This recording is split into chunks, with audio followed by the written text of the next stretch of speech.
Welcome to Will's Personal Development Podcast, where we bring you data and science-backed answers and advice from billionaires.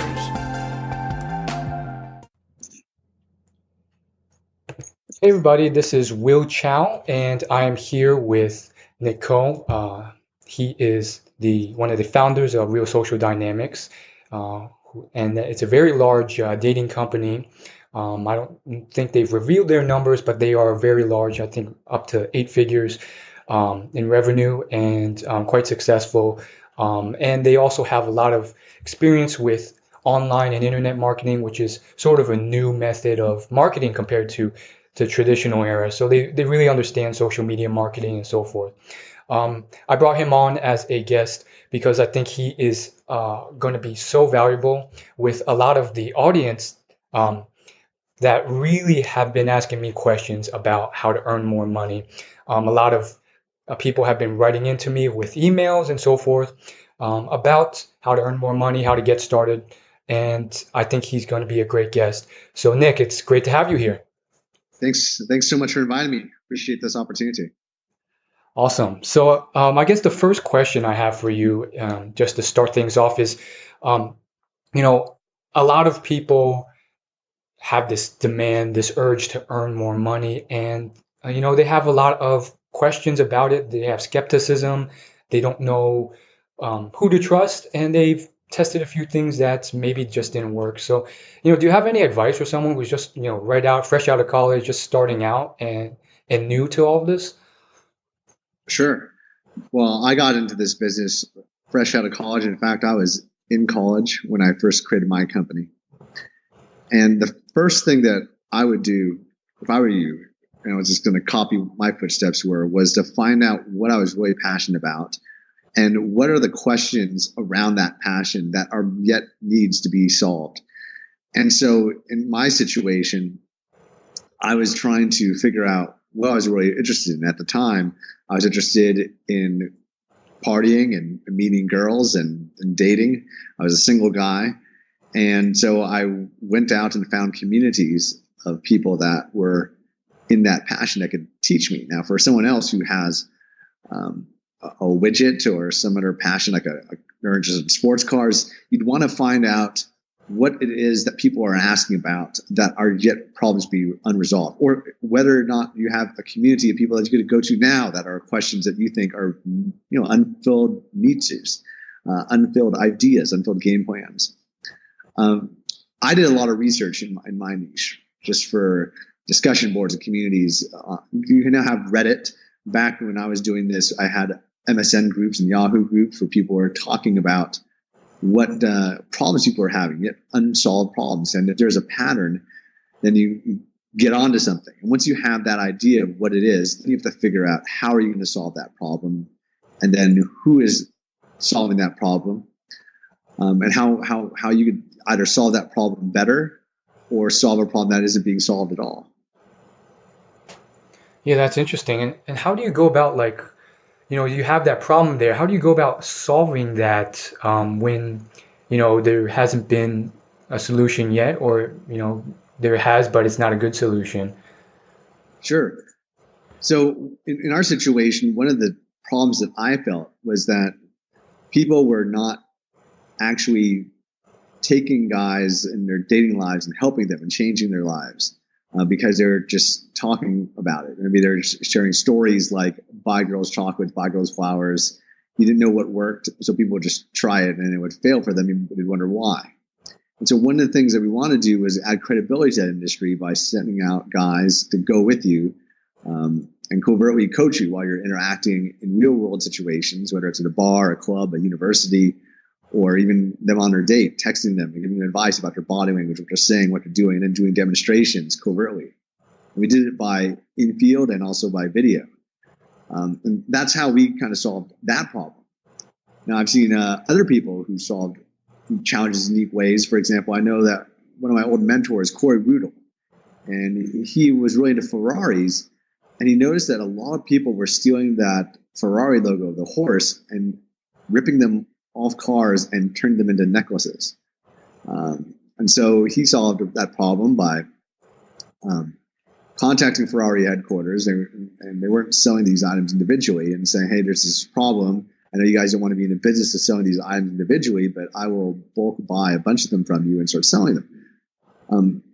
Other people who are noticing that certain things aren't being sold, they could also solve those problems by either getting directly in touch with the customer, either in person or doing so online through an already existing platform like eBay or Amazon, if they're interested in sales, or if it's a service, communities like Facebook groups or online social media organizations of some kind, where they subscribe to one of your influencer platforms, whether it's on IG or Facebook or any other platform, Twitter, and then developing a regular platform where you're known to be able to solve that problem. I know a lot of people also will start off with being information sources before they actually offer a product or service.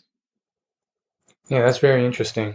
Another common question I get in emails is I need to have a lot of money to start a business, and I'll point them to books like $100 Startup and Lean Startup and Side Hustle to kind of, debunk that myth. But I don't think they're fully convinced. They have the need to get a bunch of money, or they think that's why they can't begin because they have no access to it.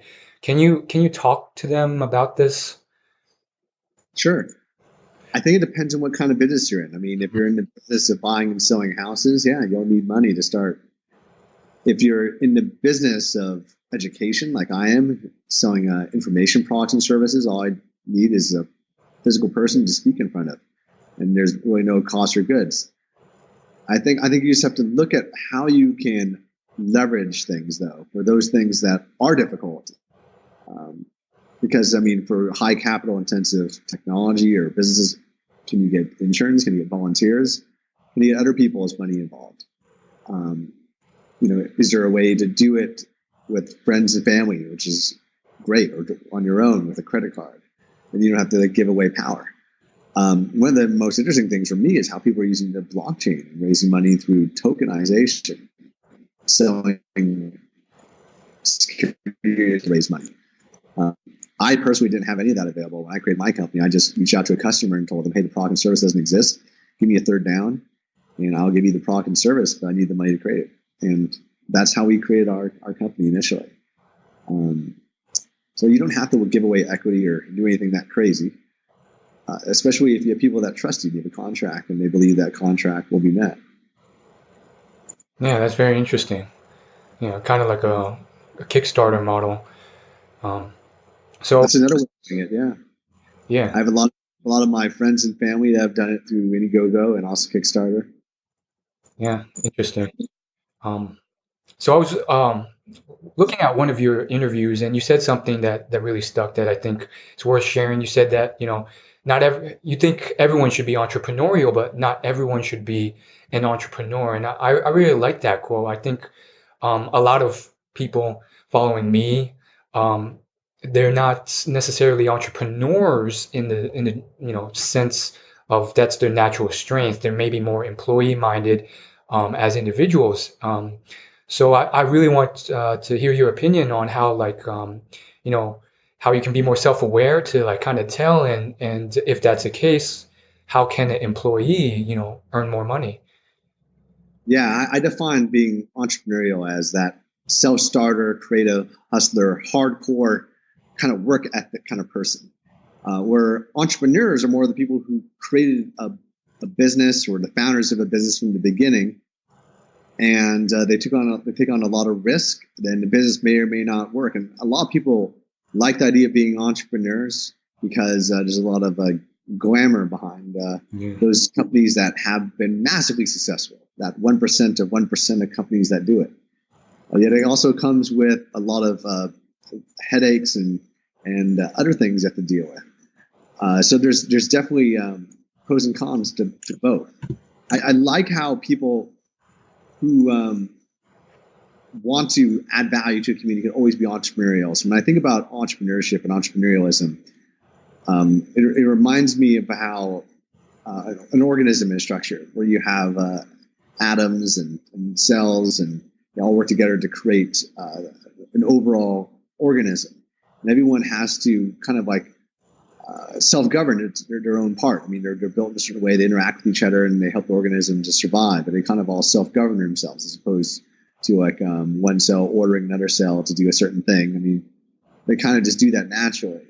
And I feel like entrepreneurialism is about that process where you have that self-accountability and you still work as a team. It's not like there's no hierarchy, but I like that idea that you have that level of governance involved.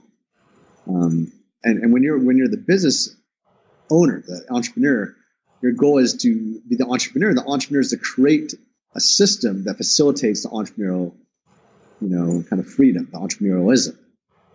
And that's really how I define the difference between the two. That's interesting. So in terms of figuring out what you can do to really stand out, I think it's tougher than ever now because, or maybe not, maybe you disagree, but there's so much competition in the sense that people want to turn their passion into their living nowadays. They see YouTubers and all these people who seem to be, rolling in money on social media, doing what they love, whether it's travel or knitting or video games. So in the era we live in, 2018 and moving forward, do you have any tips on how, or if it's still possible to carve out that niche and actually monetize it? Yeah, there's definitely a lot of opportunities.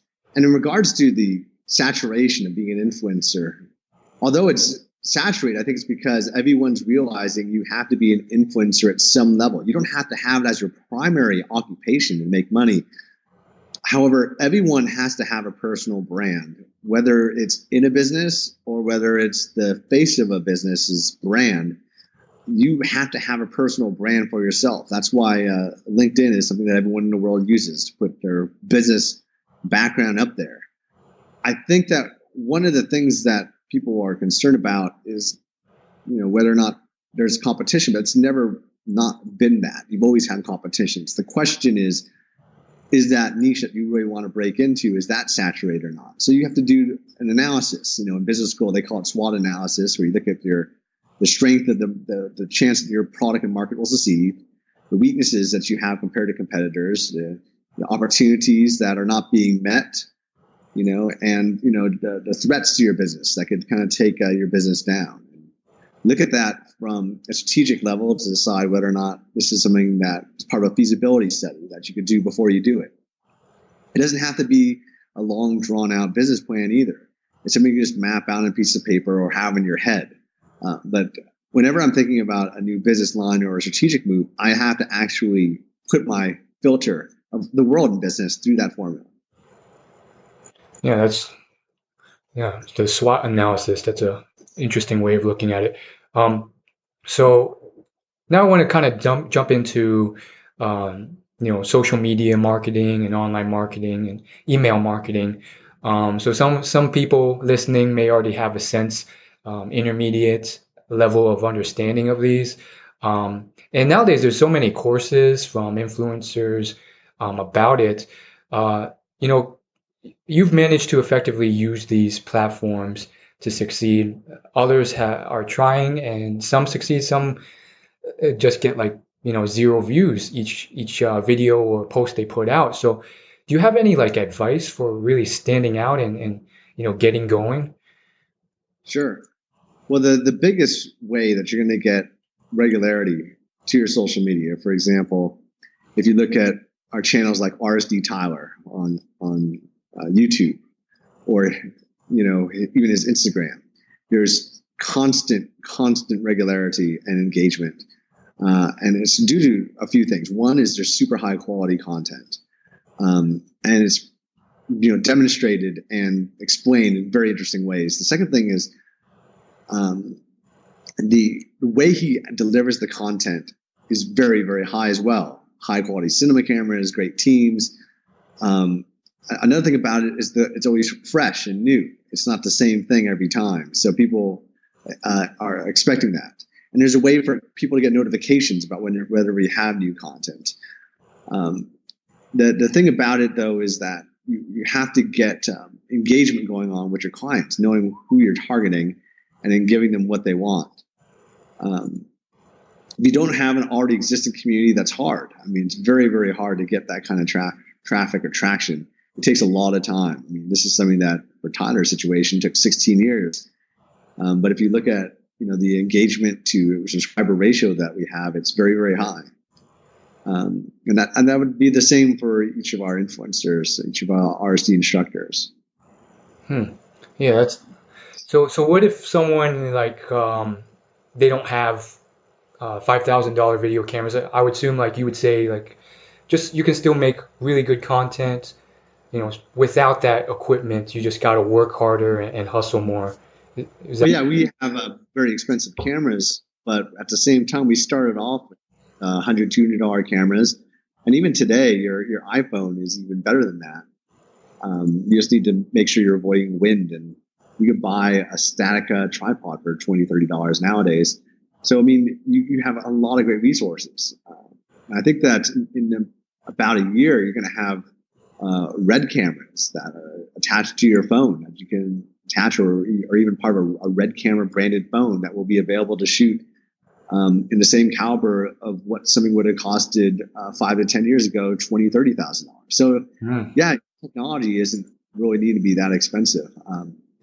One of the conferences I just went to a few weeks ago was VidCon, and I was surprised by how many people who had millions of followers were just shooting solely on their phone. Wow. Yeah, that's very interesting. Yeah, so Yeah. it seems like, a lot of things just kind of boil down to like, questioning if your limiting beliefs are true, and just kind of like working harder. And I think that's another stumbling block. Like if it truly comes down to that, which separates the winners from losers, like how does someone like actually just end up working harder and doing what's necessary? You think that's something that's genetically innate in someone, or something that can be taught and learned? Oh, I think it's just a decision. I had a meeting with a guy named Jay Salmon, and through our conversation, we were talking about all of my goals and what I was planning to do. And one thing he said to me was, the biggest thing that is challenging people isn't that they have 10 challenges that are really big challenges or 10 small challenges. It's not the question of whether they can solve the problem or whether they can't. Usually, most of the time, you can solve it yourself. You just need to, and you usually know what you need to do to solve it. You just aren't doing it. You're usually just spending so much time thinking about that problem as opposed to working on it. And I would say most of the time that's the case. On the other hand, other times you really do need to get outside perspectives to cut light years off your learning curves. And that's where you take advantage of a coaching group or a mastermind. And I do that today. I establish many boards of advisors. I have a board of directors and an official board of advisors as well as unofficial versions. And so as a result of that, I use that to get new ideas. However, if my group itself can't get me those ideas, I'll reach out. I spend a lot of time on social media also looking at other influencers that offer great content. I mean, YouTube has almost any possible thing. And then for people that are already doing those things that I'd like to do, I reach out to them. I'll invite them to lunch, dinner, drinks. They'll do the same for me. We'll share ideas. I think that a lot of people know who can help them. They just need to reach out to them. And you should always be surprised how people are willing to help out. I remember when I was a teenager, there was businesses that I wish I wanted to learn from. And even as a teenager, I reached out to the governor's office, and I wanted to learn about technology. I reached out to Intel, and I wanted to learn about space, and I reached out to NASA. Most people are like, why would a teenager reach out to you? And I got the opportunity to intern for each of these companies and each of these organizations. It's because it's not about that. It's about if you were honestly there to offer value to people, if you're willing to reach out to somebody, no matter who they are, your time is very valuable. And no matter who you are, you have value to offer. And sometimes the organization just needs people to help out with something that anyone can do. And then from there, they'll teach you higher level skills and you grow. That's also the basis of our internship and volunteer program globally as well. Wow, it makes a lot of sense to me. Yeah, that's awesome. So when it comes to um, plateaus, I think everyone kind of hits a plateau, whether it's at in their 20s or 30s or 40s. Um, can you do you have any stories you could tell us about just kind of like um, running into an issue and having a hard time trying to fix that problem in your business or your life or whatever? I think a lot of millennials, 20-year-olds, 30-year-olds watching this right now, and you see a lot with Gary Vaynerchuk's content recently, like they're in like a seemingly like a desperation mode. They're like, my life's over, I'm old, I haven't found my passion yet, I'm behind the curve. So that's one like kind of crisis that they're facing. Um, but it could also be like a business plateau. Maybe you're trying to solve this problem and you just, you know, sales are not increasing and you tried this and that or this and it's not working. Like, do you have any stories you could tell us of something like that and how you got through it? Sure, you got to keep shaking the pot. If you're stuck in a situation you don't like, you got to keep mixing things up and taking new actions. For me, in my business life, my biggest frustration has been recently the plateaus within our corporate culture and the growth of our company.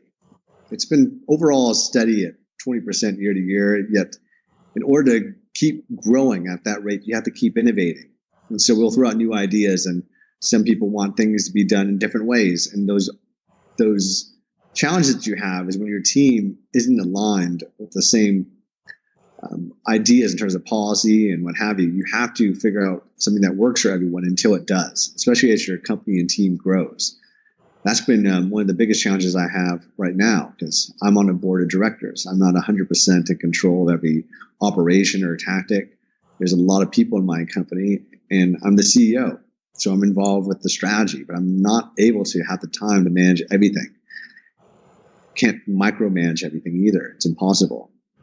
So what you have to do is create both great ideas and also have the trust and respect of the people that you work with that those ideas will work. And you got to prove to them that you're going to do what's best for the company, your past decisions, and you got to keep doing that. In my situation, I'm working on a whole new game plan for my company. And also I want to prove to everybody that I eat what I hunt and that I'm not just eating off the organization without providing massive value. And as a leader in an organization or anyone in the organization, if you want to go up the ladder of the corporate ladder, you have to always do that continually, nonstop. And it will never end. You always have to keep adding even more value and making sure that everyone understands what that value is and clarifying why that value is important to the organization. And one of the challenges that you face in order to get everyone aligned is to make sure everyone values things in a way that's understandable. Because one of the exercises that I think is really important is for you to have in your organization, have everybody who's a team member or an executive talk about all the different positions in your company and assign a value, like a 1 to 10 value, for example, of what they think is truly important about what is happening. And doing it anonymously so that you all see how you all value things in slightly different ways. But overall, let's say you are in a team, you could take your scores and decide then as a team what that value is so that you have that unified goal of how that team is going to respond. And then that team, in its interaction with other teams, can also know how it should interact with other people, other policies and governance. One of the things that I'm reviewing is we've typically operated under something called the operating system of EOS, the Entrepreneur's Operating System. We just have a lot of metrics and you track things and you have teams and it's kind of broken down to a very hierarchical structure. And I'm analyzing now a system called holacracy, which is where you have circles of teams interacting with each other and individuals interacting with each other that have different roles as opposed to the traditional metrics of a team. and then focusing on value as opposed to just static metrics. I think they could also both go hand in hand. So I'm just figuring that out this week as a main focus right now. So that's the biggest frustration I have. When it comes to things that you could have gone back and wish you could have like fixed, what are your like top three like biggest areas where you would give advice, whether it's hiring or starting out and validating a product? What do you think you've kind of like wasted the most time or money or made the most errors in that? Well, the biggest thing is always going to be on communication, on the clarity of expectations. And that's something that any organization, any executive will always have to improve upon, especially since as organization grows, you have less time to spend with everyone. So you could clarify what everything is face to face, and eventually you start kind of delegating that process to manuals or rule books, or maybe to a video series or internal training. And so as a company grows, you have to continue to make sure that everyone has those creative expectations, especially since you have less time to manage everyone. Roles change and evolve. So the second thing that I would focus on, that is something that I think that everyone also needs to focus on as well, is the alignment of goals of team members through some kind of a unified plan, and how that plan evolves over time. So at first, you'd have like a static metric, a key performance indicator. Then you turn it into a goal-setting activity report where every single person who's working together in a team assigns like what they think that should get done if they deserve a super high five, then what they should get done in their job that everyone expects them to do, or else they're just not doing their job, or what they should do, but if they don't do this, then they really shouldn't be working in the company at all. And then tracking that on a regular basis. And then growing from a GSAR to something that's even more holistic, where you even have committees for different transactions, different processes for each person, to analyze what they're doing right and wrong, and improve what they're doing right and wrong, review what they're doing right and wrong through some kind of a two-way interaction of accountability systems, which could be a combination of, minor mentorship or just pure accountability and tracking, so that the team is broken up into systems. So that evolution is one of my biggest focuses. Things that I think that need to change in any organization will continue to change and evolve. Got it. So clear communication and just making sure those systems really work together and stay accountable. So next question. This is something that I'm happy you're on, because it's not something I can ask every guest. So most of our audience is Asian American, and I do want, I noticed you're Asian. So I was wondering, like, being Asian, like, how have you kind of like, used that as a strength, and what are the weaknesses that you've kind of had to overcome based off of that? Okay. So I think that being a Asian American is an interesting concept to me, because I grew up in California in the 80s and 90s. And California, especially the city I was in, Sacramento, I think it's the least prejudicial city in the USA during that time. Wow. So I didn't really feel any prejudice or stereotype really hurting me. When I started to travel, I started to realize that people will view different people in different ways. And I thought it's weird. I also think that it's changing a lot, where, race, gender, all these things are changing, where none of this really matters. And I think that most people are going to be more of that mindset that I grew up in. I would say that as an Asian American, I always thought it was interesting that there'd be groups of people that were Asian American that would want to hang out with each other solely because you're Asian American. Because all my friends are different races, nationalities, and what have you. Yeah, I'm the same way. Yeah. I think that I also thought it was weird that universities would give scholarships or give you a better chance of getting a job just for being Asian. I actually felt that was somewhat insulting to me, because I always thought that I excelled in school off merit, and I always believe that meritocracy is way better than prejudicial systems that are supposed to move some kind of social dynamic. I think that there's a lot of people that are fighting lobby for laws to change. I think that's Interesting because the laws are clearly there. If you want to convince people that a particular race or nationality or gender or a certain kind of person is need to be successful, I think it just requires you to be that person yourself, that you want to be that as a model citizen. People will see that. I mean, there's people that will try to make that not happen, that are racist or prejudicial, but I think that's the minority. Um, hasn't really hurt my career or affected any of my job or income. I've seen social settings where there's been certain people I've met that are racist, but I think that globally, I think being an Asian is a huge advantage. I mean, there's go to Asia, everyone sees that you're Asian, and you look like you belong when you're around Europe.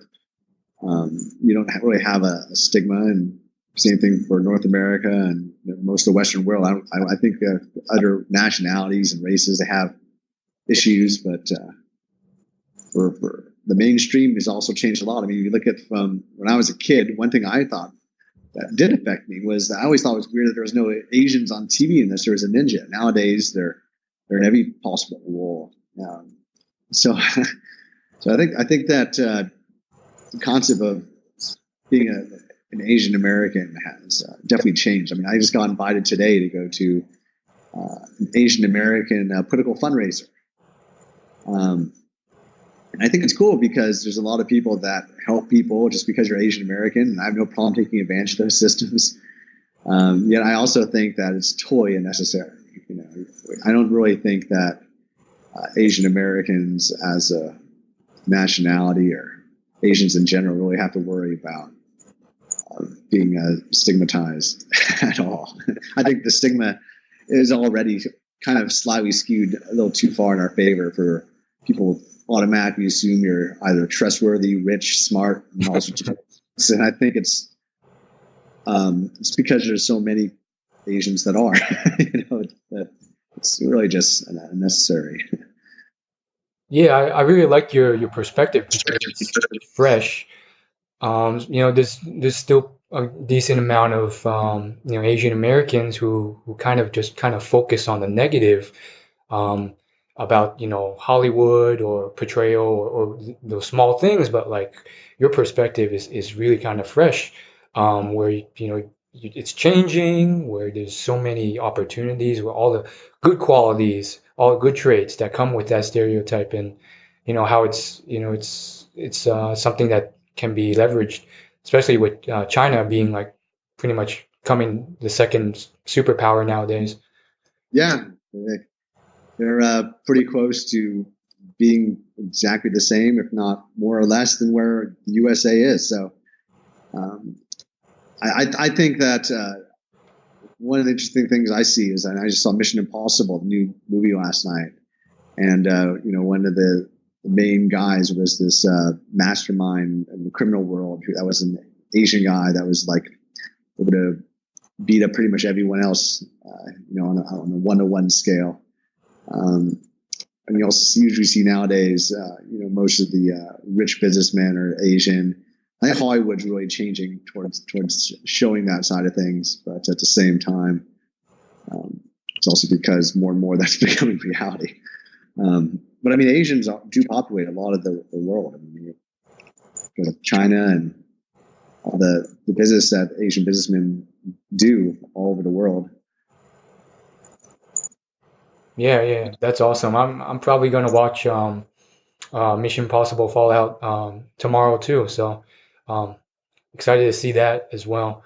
Um, I think we've kind of covered limiting beliefs a few times. So I kind of want to like um, ask your opinion. Like, there's what I mentioned with Asian American limiting beliefs, but there's also everyone has some level of limiting beliefs. How does one actually like really take that like negativity and really figure out what's true, what's not, and do something about it instead of let it cripple them? Because what we see oftentimes, whether it's I'm too short, I'm Hispanic, or this or that, they will barricade themselves and use that to not even execute. And Gary Vaynerchuk's, I think his approach is just to say like, he just says and dot dot dot, and his whole point is that like so what, like do something about it. I'm curious to hear like your approach to like this because it is very common. Like everyone seems to have some excuse, some trauma, some abuse that's holding them back. Sure. There definitely are physical limitations. Um, I do think that when I look at limiting beliefs, I usually like challenging them as somewhat of a game. I think I grew up in a rebellious nature of a household ever since I was a kid to kind of just challenge what I think authority is saying, and I think that has also allowed me to focus on people who tell me something is not possible. I always view them to be wrong. And therefore, I will then prove them wrong because I don't like the idea of limitations. And I'll do that in every aspect of my life because I don't believe that there's the impossible. I believe that there are physical limitations and limitations in life, but I believe that those limitations exist only in the present and that those limitations can change over time. And I believe that for every aspect of life. I don't think that there's anything that I think that is impossible. I just think it's a matter of whether we could do it today or whether you could contribute to making that impossible thing become possible in the future. Yeah, yeah. I was just I just finished chapter one of the new Bruce Lee biography that came out this year, and yeah, it's the same type of thing. Like Bruce's family nicknamed him the Why Kid because he would question why for everything. So that's pretty cool. Um, Introvert versus extrovert. I think there's a lot behind this. I think the current idea, and it's changing now, but a lot of this old stereotype is that like extrovert is better, at least in like European countries, American countries. Like you have to be an extrovert to be, popular, handsome, or an entrepreneur. And I don't think that's true, but I'm curious to hear your thoughts on that. So one of the things that I know a lot of people are really into are personality tests, where you could measure if someone's an introvert and an extrovert. And I'm not an expert in, personality tests and the science behind personality tests.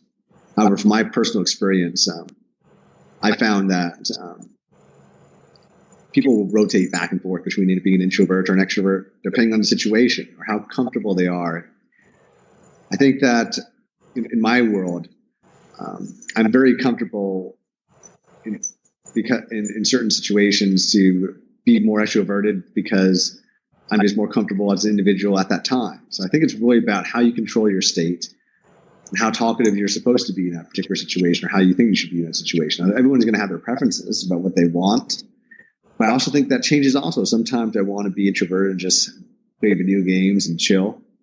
Other times I want to get in front of a stage and talk. I think that every aspect of who you are will change depending on the situation. And I think that kind of to trap somebody into that, this is like creating a permanent frame that they're stuck in of how they're supposed to react or how they're expected to react. I just think that's not appropriate. I think that humans are more dynamic than that. When it comes to getting sales online, and that seems to be like a very interesting and sometimes difficult thing. And from what I know of your system, I don't know much, but I do know that there's email marketing involved, there's free live sessions involved, and then there's upsells involved. So how did you like? What are your tips on like actually like building out something that actually like generates money systematically, through the internet? Like, is that something that you just kind of tested out over time and figured out what worked? For email marketing, we started by sending out emails to an email list that people subscribe to because they were expecting to get great advice and they'd also get a bonus free video course. In fact, I believe that if you go to realsocialdynamics.com right now and enter your name and email, you still get that today. It's just that nowadays we send emails sometimes every 3 days, sometimes every day during a campaign. The key is that your email is offering value to people. The same thing goes for all your social media, though. So the subscription point is now you can subscribe to tons of different information. Most of the information I read is not in email right now. It's in social media, like on Instagram or YouTube.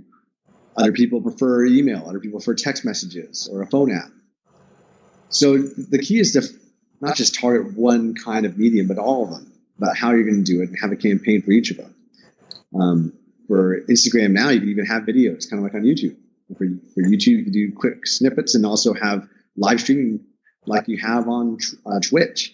And then email, you can even have videos and pictures and social media involved embedded as well. And have it linked to your social media. Now you can even do QR codes that link to your social media. There's so many different ways to do things. The key is to master one, have the way to get sales, and go to the next one. For us, we use email and also all our social media to get a regular subscriber base. And then when we have a launch, which we usually do once a month, some kind of marketing campaign, we'll send people to our custom websites. Those websites have a video sales letter followed by a bunch of text full of features and benefits of the program. And even through reading that sales letter themselves, they'll actually learn something, not just about the product, but maybe about humanity or about themselves. And I think that's what's interesting to me about the educational process, because teaching and selling are very different.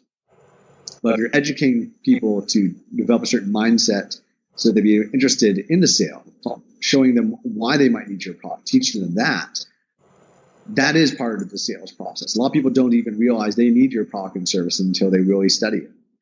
And then they get that social momentum of wanting to learn more about it, and so they'll get more into it. So if you could teach them and show them why they need your product, how it's helped people, why that need needs to be fulfilled, and then show how your product has all the features and the benefits that will solve that issue, then you can create that sale. It's the same thing that you must do over the phone. It's just that it's more of a conversation as opposed to a non-conversational piece, like a marketing letter or social media post. Awesome. So I'm going to wrap it up with, a lightning round where I just kind of ask you some quicker questions and more fun questions and get your answer. So I'm going to start with, what's your favorite color? Blue. What are your top 3 productivity tips? I would say set a goal and go on, make it happen. Complete execution and hustle in silence, knowing that your success will pay off. What's your number 1 tip for making your first $500 recurring a month? Get a customer and get him to pay multiple times through a payment plan if it's an expensive product, and if it's a cheap product that you think is going to be useful on a regular basis, whether it's a coaching program or a regular service, get him to do that, or just create a superior product that people want to buy multiple times. Favorite movie you've watched recently? Most of my watching recently has been almost 100% in TV shows like Billions, Wild Wild Country, World, Jessica Jones. Now the most recent movie that I watched I liked. I thought Mission Impossible was great. I thought Ocean's 8 was also great. Oh, that's interesting. I'm a big fan of Westworld. If you were to die tomorrow, what would be your message to the world? The biggest, most important thing that you should always remember is family. And if you don't have a family, create one among your friends. Awesome. Thank you again for your time. I really appreciate it. Also, thank you again for doing this on your anniversary. Happy anniversary. So appreciate your time, and thanks everyone for watching and listening. Cheers. Thank you. Yeah. Cool. Thanks a lot, man.